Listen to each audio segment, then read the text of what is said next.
right, here we are again. We're getting ready to start with our second podcast. This is a Transformation Speaker Series.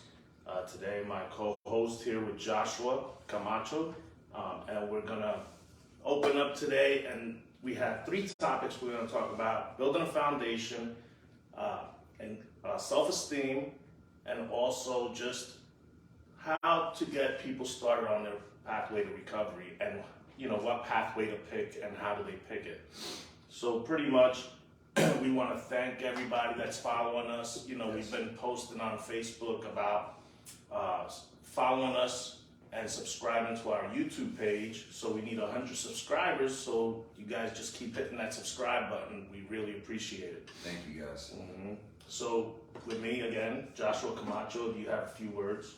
Good morning, everybody. Just want to continue to say that we appreciate all the support. Our first podcast got a lot of really good feedback, and we're doing this just to re-strengthen the community and give out what we have. So just wanted to say thank you guys so much for all the kind words that we got for the first episode. And we definitely want to give our thanks and kudos out to the Berks Rise Center here in Reading, Pennsylvania, which lets us utilize their space. Yes. So we're very grateful for that. All our other community agencies that we can refer all our clients to. So that's a big plus. There's a lot of people reaching out to us currently that do need help, and we're here to encourage, give hope, strength, and give them more motivation to continue moving forward, because recovery is possible. Yes. You don't have to struggle alone. A lot of people that are battling in their addiction, they struggle because the hardest part of asking for help is asking for help. So how could you relate to that? It's the toughest thing at the beginning, to be able to sit there and just to be able to have that conversation with yourself first and foremost, to come up to the realization that you need help. Like as human beings, we don't want to ask anybody for help a lot of times, and then with drugs and alcohol and recovery, it's a big ask for help, because you have to admit that you have a problem. So it's just a really tough task to overcome, but once you do, that's when you're able to start the healing process. Yeah, and if there's anybody out there watching currently and doesn't know how to reach out for help, or just say, I've had enough, I need help, just write down my email address. It's transformationslc14@gmail.com, or you can call me at 484-772-7079 and leave a message, or you can text that, and it's easier because I will definitely answer a text quicker than answering the phone. As well as you could give me a call at 484-926-8358. You can text message me, call me whenever you want, and we'll definitely get you where you need to be. I also brought along a copy of my book today, Transformations: How to Get Your 180 Degrees. It's a book to encourage people that recovery really isn't easy. It's definitely hard work. It's continuance. You got to keep moving forward, and most of the worst things in my life happened in my sobriety. I didn't care about the things that happened to me when I was in my addiction, so I didn't have feelings, emotions. I really didn't care about it. But today, living in a life of sobriety, you feel all your emotions, all your feelings. So when things happen, you have to work through that. You got to reach out to people. You got to talk to people. And those are the uncomfortable things that people in addiction that are lost in their addiction don't want to do, because it's easier just to use the drug or drink the drink. Right. How can you relate to that? It was just I didn't even want to talk to myself, let alone have to admit all of these issues that I had, like to sit in the mirror and self-reflect, and to be able to come up with, like you said, we mask it, we do what we're doing, we drink, we drug, and we don't feel anything. And then once you take the drug away, you don't have that, for escape. And then you have to sit there and realize, and then all of the emotions of all the bad stuff that you've done over the course of the years throughout your addiction, all of those feelings come washing in, you know, and it can be overwhelming. It definitely can be, because nothing about this is easy. But I challenge everybody to think of the other side of it. Waking up, not a dollar to your name, and have no choice but to get your fix. That's not easy. And we were able to figure that out. You know, like, we are some of the most creative individuals ever, you know, and you're able to find your drug, be able to get there, and I challenge you to be able to do the same thing for the recovery process, because it's going to lead to so many more blessings than going out there figuring out how to cop. I guarantee you that. Yep. And what I didn't mention is that you can find that book, Transformations: How to Get Your 180 Degrees, on Amazon. It's on Amazon. It's been on Amazon Live since December. You could either get the ebook or you could get the paperback. But if you are local, you could always text me, and I can, you know, supply you with a signed, autographed copy. I also do have sweatshirts, so anybody wants one, just reach out to me. But other than that, what we're going to touch on today are the topics. So I'm going to let Josh take off with how to build a foundation once you come into recovery. It's huge. Building a foundation is one of the most important parts of recovery, because we, for so long, while we're out there, we may be surrounding ourselves, you know, with all the wrong people, whether we want to admit it or not. But then when you come into recovery, you know, you really have to allow that trust to take over, to be able to build a foundation with people that you may not know, you know, and you need those people to be able to lean on, because I'm going to tell you that early on in recovery, there's a good chance that you'll have a lot more bad days than you will good days. And you're going to have all these thoughts coming through your head, and all of these, you know, just negative feelings of maybe I can't do this. And those are the times that you need to pick up that phone, be able to call somebody, that can relate to those feelings, and get that off your chest. Because if you don't, there's a really good chance that, you know, you probably won't wake up the next day sober. And building a foundation for me was absolutely huge, because me personally, I didn't really know too many people that were in my age group that could relate to the lifestyle that I grew up in, that were in recovery. So I didn't really know where to go, who to talk to. But I just allowed myself to become vulnerable. I would go into the meetings, and I would, you know, they always say there's 3 parts to every meeting: before, during, and after. And I would hang around a little bit, you know what I mean? I'd talk to a few people, and I just started clinging on to individuals. Honestly, I really didn't want anything from them except for the time that they were able to acquire. And I just gave my number, they gave me theirs. And the most important part was I used it. I used the numbers. I called a few people. Big shout out to Mommy Tina, because she's been a huge crutch for me during my recovery, because I was able to call her at 4 a.m., you know, 5 in the morning, you know, 10 o'clock at night, it didn't matter, 2 in the afternoon, and I could just unload all of these feelings that I was having, because it gets to be confusing, it can get to be overwhelming, but having a foundation helps you get over those hurdles. It makes it a little bit easier to deal with this stuff, rather than being on your own, right? Like, you know, like when I was sitting there in the corner, whether I was getting high or I had a little bit of sober time, I didn't want to really talk to me, you know what I mean? Because you have to get to that process to where you trust the way that you think and the things that you do on your own. So having a foundation is huge. And, you know, the foundation doesn't necessarily just have to be people, you know, literature, you know, getting into spiritual reading, finding different ways to get over those bad times. You know, for me, one of the biggest ones was fishing. You know, I found different hobbies, positive hobbies, you know. So a foundation doesn't just necessarily mean people. And that's what I was going to ask you. I was going to ask you, how about if somebody doesn't want to go into a 12-step meeting? Right. So what other avenues can they explore that they can utilize in order to build a support group there? I mean, nowadays we have so many options as far, you know, you could, if you're not necessarily comfortable going into the rooms, we have meetings on Zoom.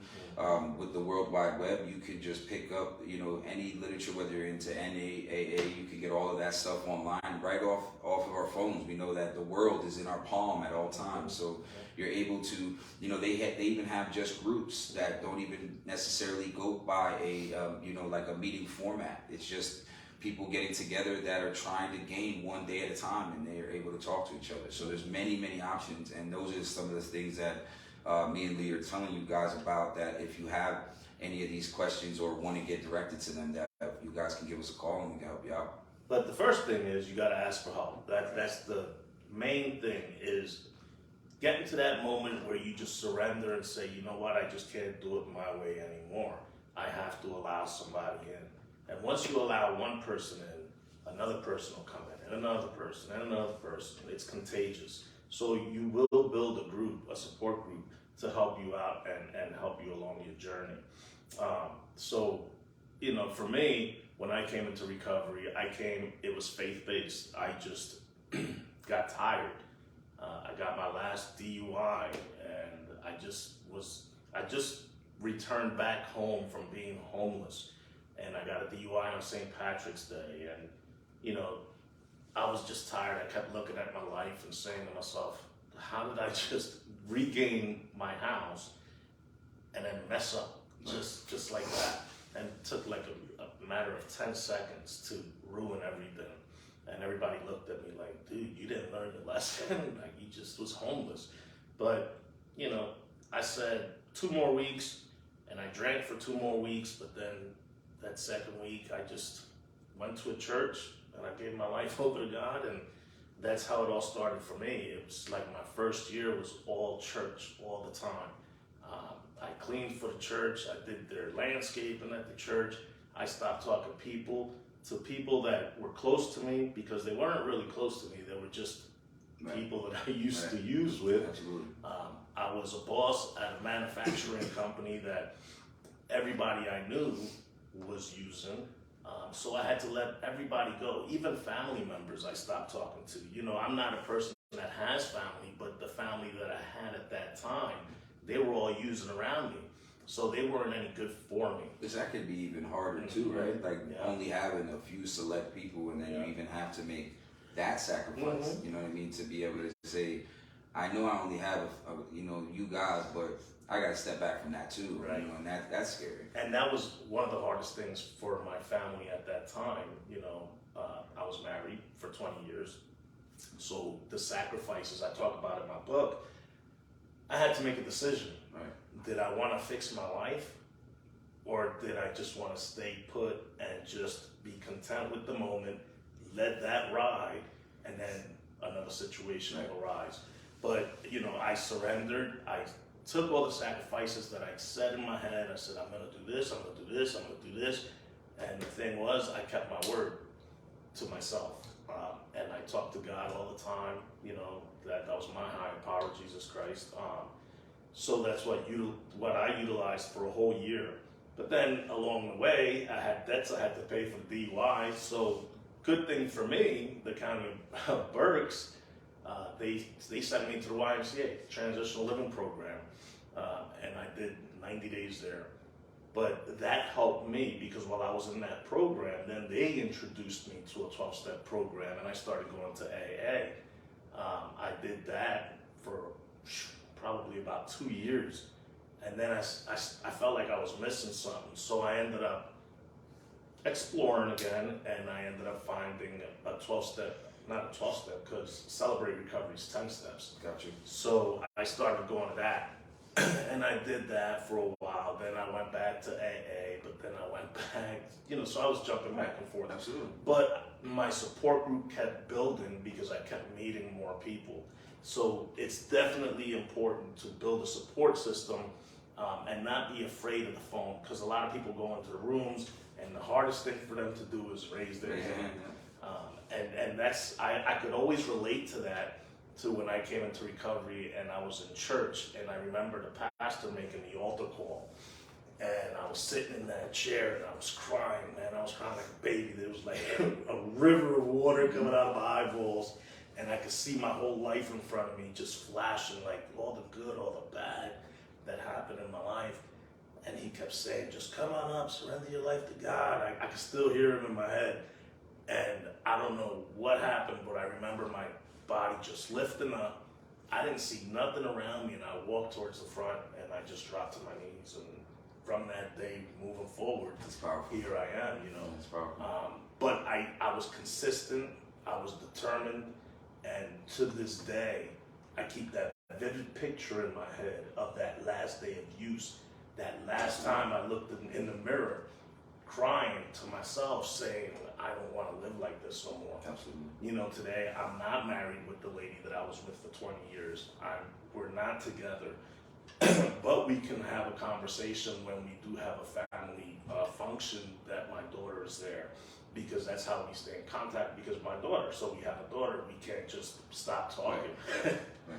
So, you know, it's hard, and there's going to be people that are going to have their own feelings about it because they were expecting different things, right, to happen out of your recovery. They wanted they wanted to have the sober you, but that's not the way God intended it. So, you know, it's so much comes out of recovery. Today I'm happily married. I have a beautiful wife. I have a great life, you know, and I live to try and help people out of the same hellhole that I once lived in. Right. I do the same. My goal and my mission in this is to help people obtain the happiness that I've achieved, because for me, I remember feeling like I was never going to get it right. So many nights I sat wherever I was and thought, this is how I'm going to end up. I'm going to end up being no better. You know, I'm just going to go out as that druggie, as that, you know,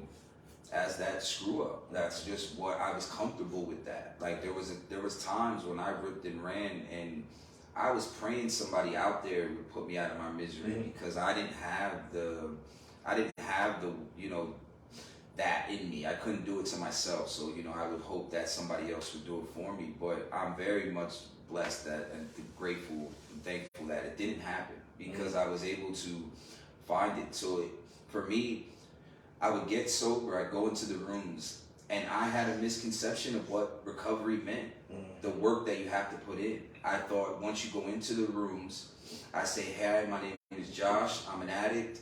I do that a few times, it's gonna fix. That's not it. That's not even close. I had to put the work in. So then I'd get to a spot where I'd be like, well, I still feel the same. Well, I've only been here 28 days, 31 days, and I haven't really done any work. I didn't do any work. I didn't look into the mirror. I wasn't honest with myself. I didn't say, I was a pretty shitty person, you know? I walked around for many years pointing blame, as I know a lot of us do. Like, it wasn't my fault. It was the way that I was brought up. It was the lack of this. It was the lack of that. No. Like, once you get to a certain age, I did all that stuff to myself. You know, like, I was making my life pretty shitty on a regular basis. And, you know, it just, what you were saying about you jumping around, though, I want to touch on that quick, is that for anybody who looks at that like that might be a negative, that's wrong. That's the wrong way to look at it, because you were able to take people from here, people from there, and then make them men to your life and onto your mission. Like, with recovery, you don't have to only go to AA. You don't have to only go to NA. So I walk into an AA meeting, I'm not asked to leave because I was an opiate addict. That's not the way it works. You can get help from every avenue if you want to, and it's actually a really good idea. I just wanted to say that it's actually a blessing that you were able to get those different avenues and put them all together, and that's what helped create who you are today, to be honest. And you know, there's so many different other support groups, like Smart Recovery. They have Dharma. They have yoga. They have working out. Just working out is and that's another topic I was going to touch on next. But, you know, working out, eating healthy, people become, what do they call it, vegans. They, you know, find different lifestyles, and they just try to find a better quality of life within themselves, so like that they can feel good about themselves. Because that's one of our biggest problems when we come into recovery, is we don't feel good about ourselves. And everybody else looks at us and they're like, man, you really ain't worth anything. So now we're trying to get ourselves out of the hole where stigma comes in. Everybody's looking at us, right, from the outside, looking at us. So that's my next topic, is how do people in early recovery find that self-esteem to build themselves up to the point where they feel good and they can walk with their heads up? Well, for me, this one was hard. Like, this one was hard, because I can't say that I didn't have people like my wife and other individuals like Mommy Tina and great people in the rooms telling me like, hey man, you're worth it. Like you can do this. But unfortunately, hearing it from them wasn't enough for me, because once I heard it, it just kind of like, oh, well, I appreciate you for being nice. You know what I mean? But I never took it in stride. I never believed in it. You know what I mean? I had to do a lot, and I still struggle today. I'm not gonna lie and say that I'm this super overconfident guy. I still, with the time that I've been blessed enough to acquire, I still struggle from day to day with understanding that, hey, like I have more to give. I have a lot that I can offer other people just because of the things that I was blessed enough to be able to survive. But I would just say that, take it easy on yourself and do your best to understand. And we all know who we are, and it's get around positive people that do positive things, and it'll help bring it out of you. For me, I isolated until I found a group of individuals that I felt that I could be around that were doing great things, and then it started to help, because then I started to see myself wanting to just do more. Like for me, I'm a giver. I love seeing other people happy.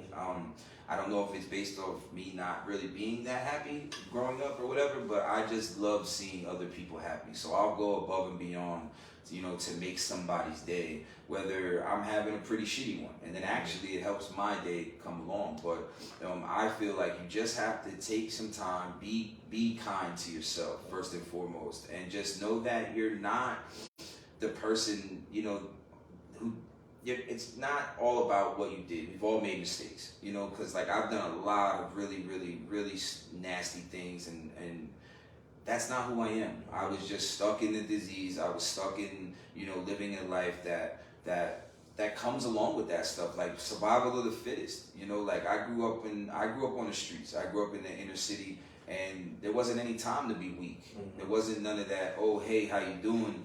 Like you had to be in survival mode to make it through, my environment. So over time, you're gonna become good at surviving. So then now you take a step back from that, and now you have to be able to live. And it's not easy, but just take it easy on yourself, because we all have a great person in us. It's just allow the world to see it. Right. For me, the self-esteem thing was very hard my first year, because just like you said, in our heads, we're always thinking about all the bad things we did. Right. And I've done so many bad things. To this day, when you think about the things, because I don't think about the things I did now that much. I still have nightmares of things, situations that I was put in. Well, I put myself in. But, the self-esteem was really hard, because I was always thinking, what is everybody else thinking about me? Absolutely. The people know, the people that know your secrets, and you're always like, this person's never going to believe that I'm better today. I'm a better person. But that's us keeping ourselves there. Right. And we can't think like that, because once you come into recovery, you're given that second chance at life. And, just like the book says, you're going to become a new creation. You're transforming your life into a new being.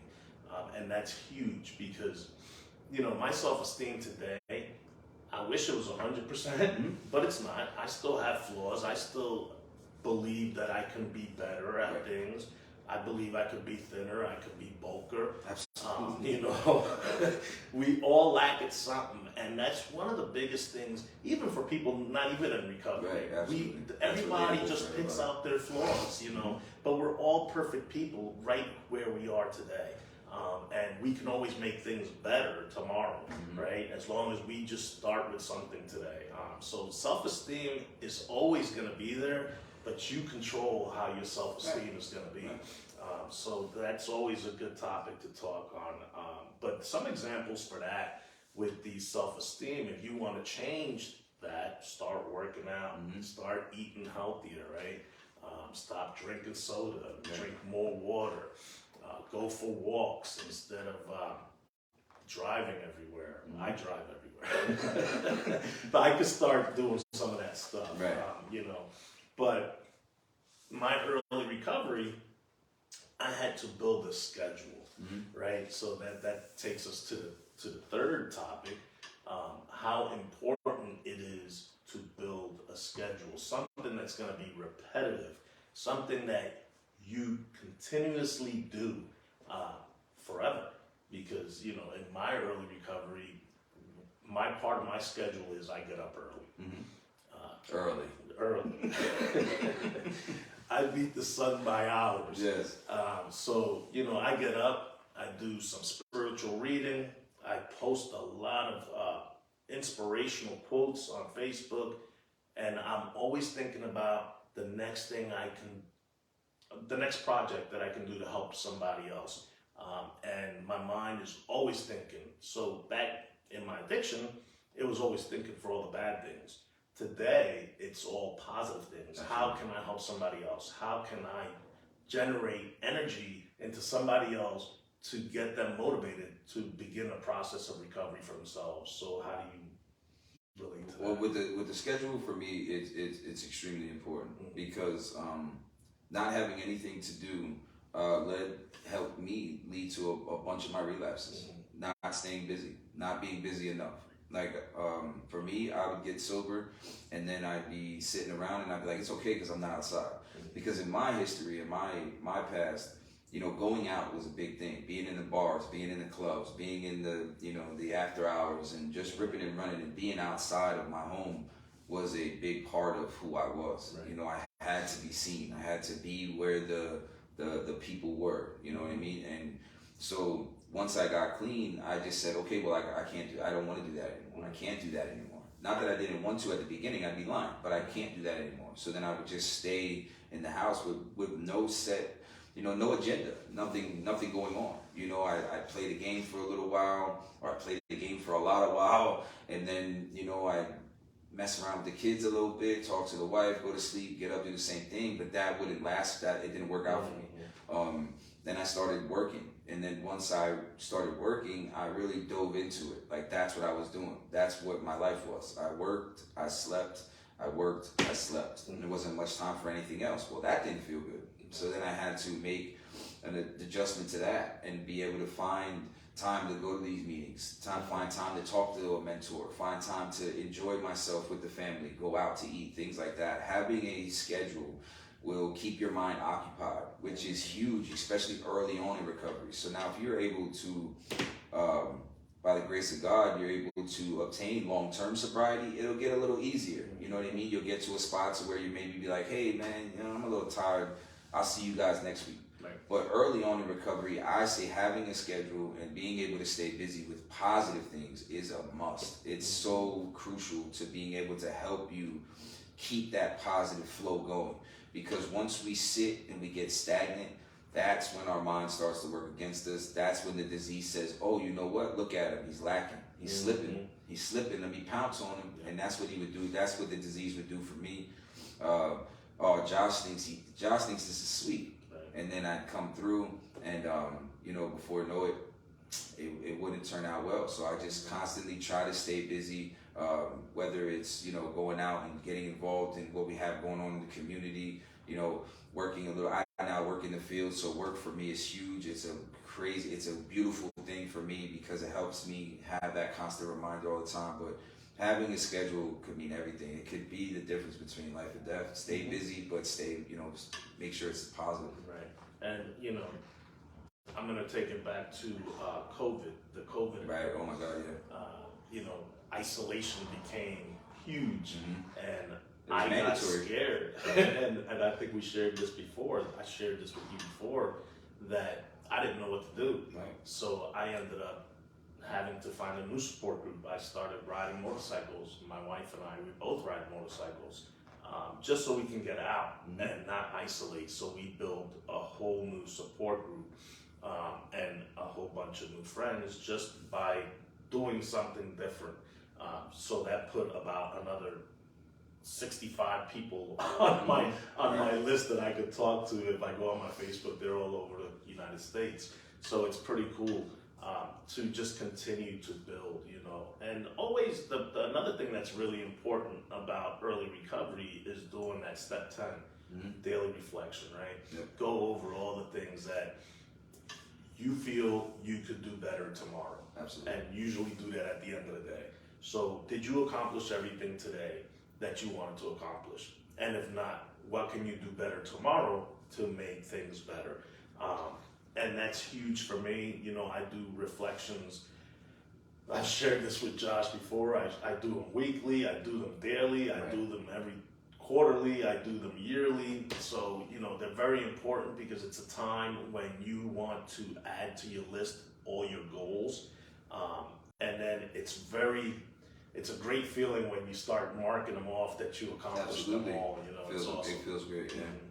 To be able to set goals, and because for me, in my 20s, you know, like, what was a goal? My goal was to make sure I had enough in my pocket to get through to the next day. Right. Make sure I had enough so I didn't feel sick. That was my goals. Now, you know, checking off stuff as far as like career goals and actually being able to achieve them. I'll never forget. If you know me, you know how much I love my truck. And my truck was a huge accomplishment for me. You know, like it was something so small, you know, and that's the thing that people that have been out there and struggle with addiction you'll feel too, is that our goals, when we check them off, they're gonna feel so much, it's gonna feel a lot greater than it would to somebody that doesn't understand the struggle, from somebody that doesn't understand what it's like to constantly screw up, to mess up such a perfect thing, you know. And with my truck, being able to drive that truck off that lot that day, and it was in my name, all right? And it was like, wait a minute, I'm legal, I'm on the streets, I'm able to drive. And then it felt so good, because you just don't feel like you can do anything good in life when you're out there and you're down and you're struggling and you're getting high. And then you slowly start to see like, hey, oh man, I can be like, you know, the norm. I don't want to be me personally, I don't want to be like anybody else. My story is my story, and I hold it very near and dear to my heart. It makes me who I am. But hey, I can do these things that I thought I would never be able to do. Like have a driver's license. You know what I mean? Like I drove for years, man, for years, over a decade, with no driver's license, and I pull up next to cops and I'm giving them, hey, how you doing? You know, and I've never been on car insurance, like stuff like that, and just simple things. And then you're able to slowly start to do the right thing, turn stuff around.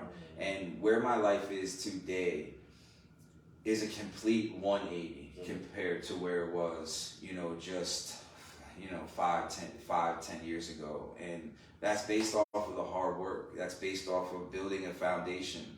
That's based off getting comfortable with having a set schedule, doing positive things, getting more involved.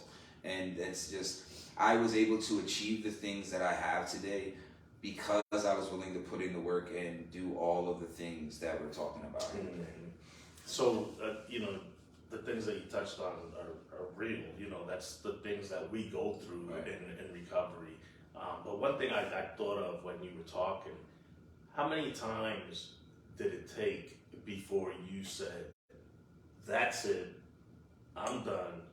And what was the first step you took to get sober? And there's a reason why I'm asking, because there's people out here right now that are struggling, Absolutely. or maybe know somebody that's struggling, and how do they know? You know, you're using, that's your first sign, right? So you want to get clean. Give them something that they can do and not have all that weight holding them down.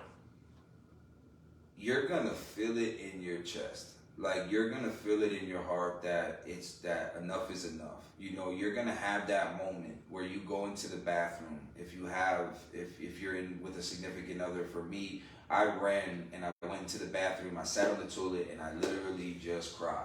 I cried and I said, and I had the pill in my hand and I said, this isn't what I want to do anymore.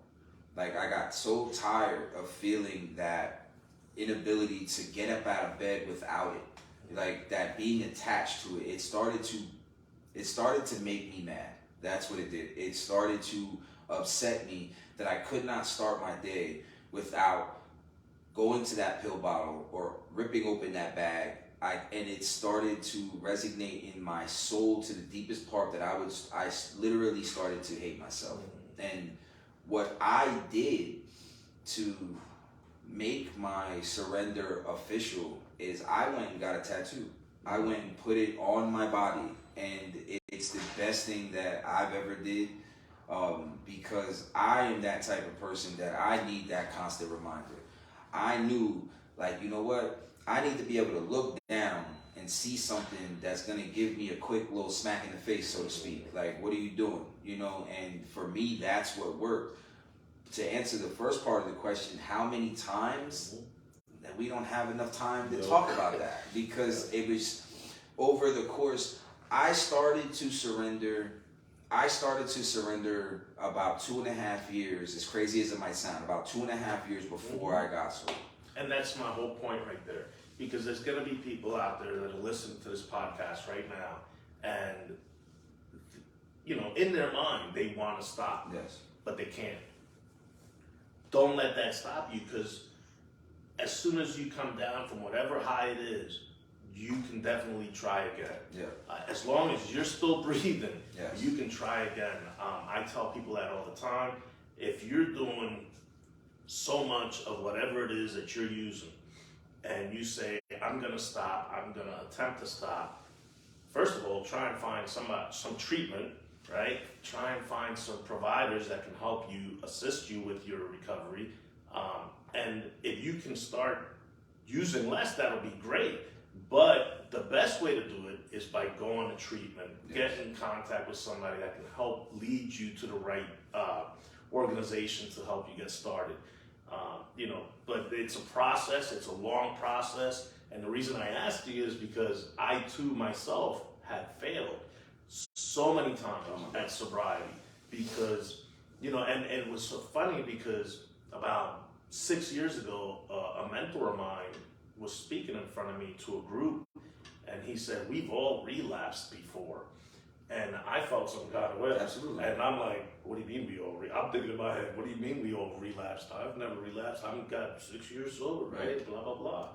And then I went home, and when I came back and I seen him the next day, I said to him, dude, last night, I didn't like what you said. You know, you said that we all relapsed. I haven't relapsed. He said, this time. Right. This time you haven't relapsed. Yeah, but how many times did you tell yourself that you were going to stop, and you continued to use? So that totally made sense to me.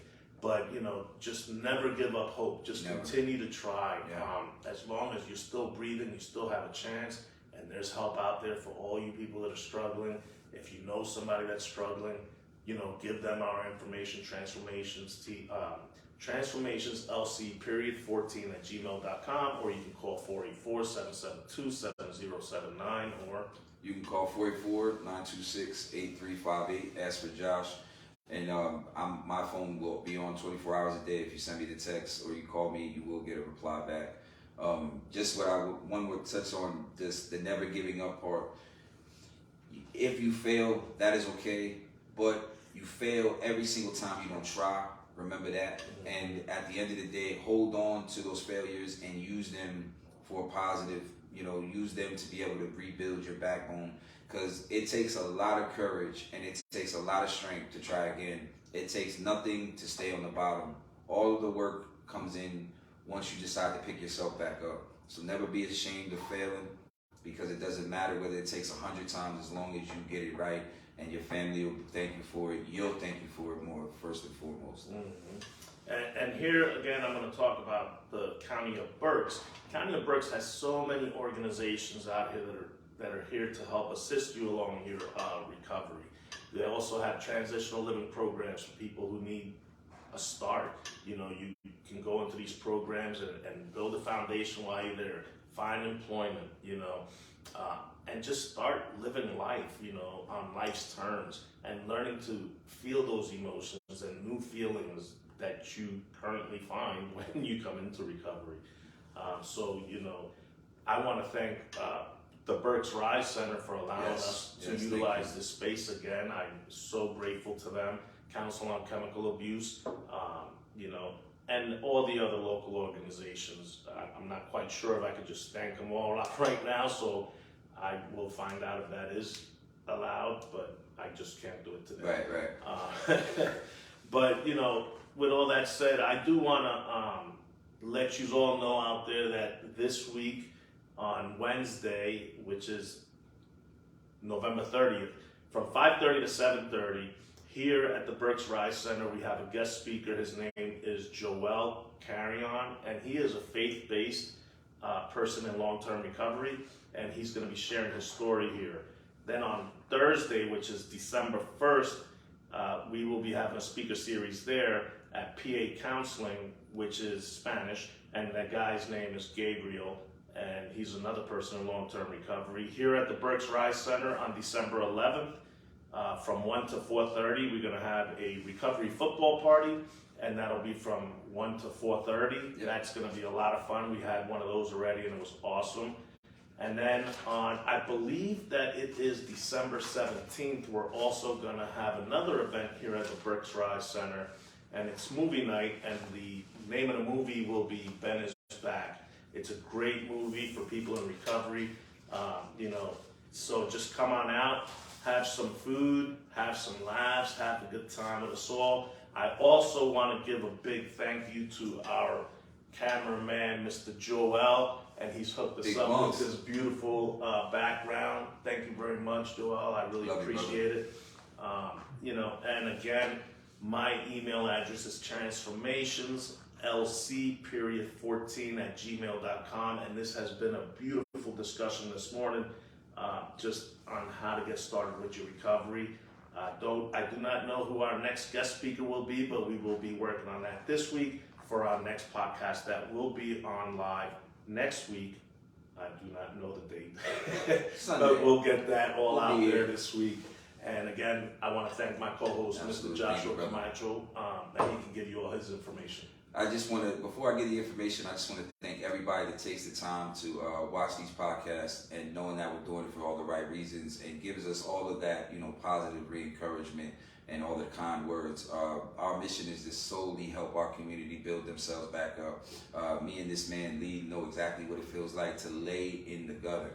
And we're just trying to help all of those that we know are still out there struggling get up out of the gutter, because we know that you guys are worth more than that. You can contact me. My name is Joshua Camacho, again, 484-926-8358. Forgive me for not giving you guys an email, but it will never get read. I will never read it. I'm not great with emails yet. But just give me a call. We can definitely direct you. I will give you my ear. I'll give you direction. I'll even give you a ride. It doesn't matter what you need. Just give us a call, and we'll make sure that we get you to where you need to be.